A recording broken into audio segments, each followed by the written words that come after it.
आखिर जिसका डर था वो ही हुआ। भारत ने अपना सबसे अमूल्य रत्न खो दिया। कोरोना की कर्कश आवाज़ भारत की स्वर कोकिला को लील गई।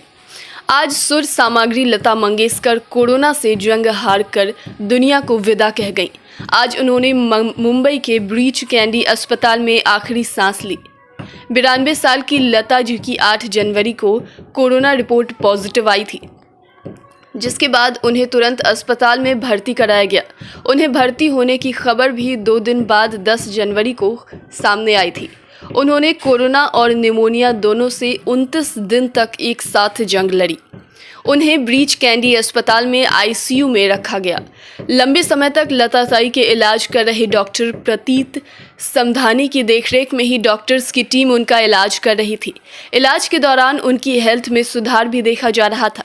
उन्हें लगातार ऑब्जर्वेशन में रखा गया। करीब 5 दिन पहले उनकी सेहत में सुधार होना भी शुरू हुआ था। ऑक्सीजन निकाल दी गई थी, लेकिन आईसीयू में ही रखा गया था। स्वर्ग कोकिला, दीदी और ताई जैसे नामों से लोकप्रिय लता जी के निधन से पूरा देश शोक की लहर में है।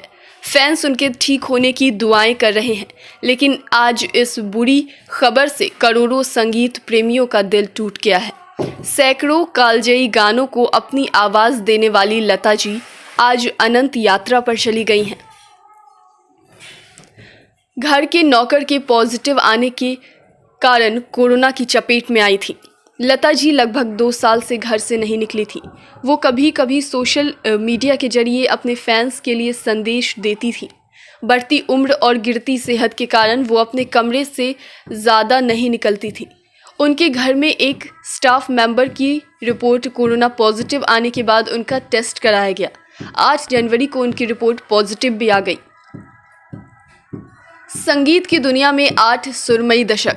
92 साल की लता जी ने 36 भाषाओं में 50,000 गाने गाए हैं, जो किसी भी गायक के लिए एक रिकॉर्ड है। करीब 1000 से ज़्यादा फिल्मों में उन्होंने अपनी आवाज़ दी है।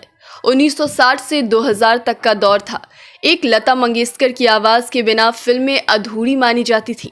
उनकी आवाज़ गानों के हिट होने की गारंटी हुआ करती थी। सन 2000 के बाद उन्होंने फिल्मों में गाना कम कर दिया और कुछ चुनिंदा फिल्मों में ही गाए। उनका आखिरी गाना 2015 में फिल्म डुन्नो वाई में था।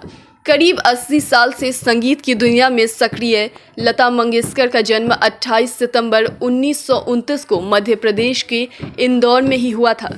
13 साल की छोटी उम्र में 1942 से उन्होंने गाना शुरू कर दिया था। लता जी के पिता पंडित दीनानाथ मंगेशकर संगीत की दुनिया और मराठी रंगमंच के जाने पहचाने नाम थे।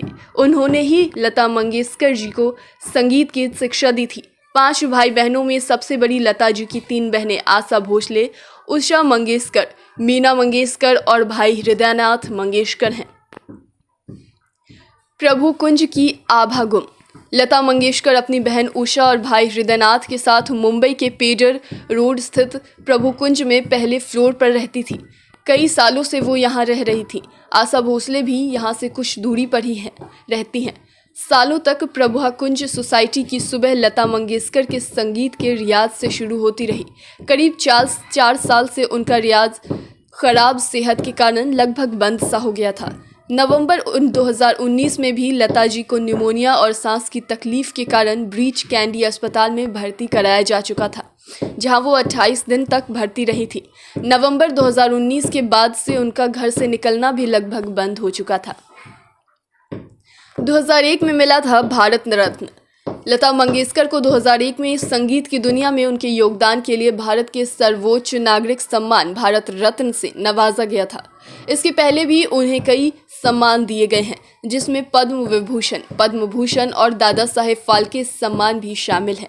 कम ही लोग जानते हैं कि लता जी गायिका होने के साथ साथ संगीतकार भी थी। उन्होंने अपना फिल्म प्रोडक्शन भी किया था, जिसके बैनर तले फिल्म बनी लेकिन थी।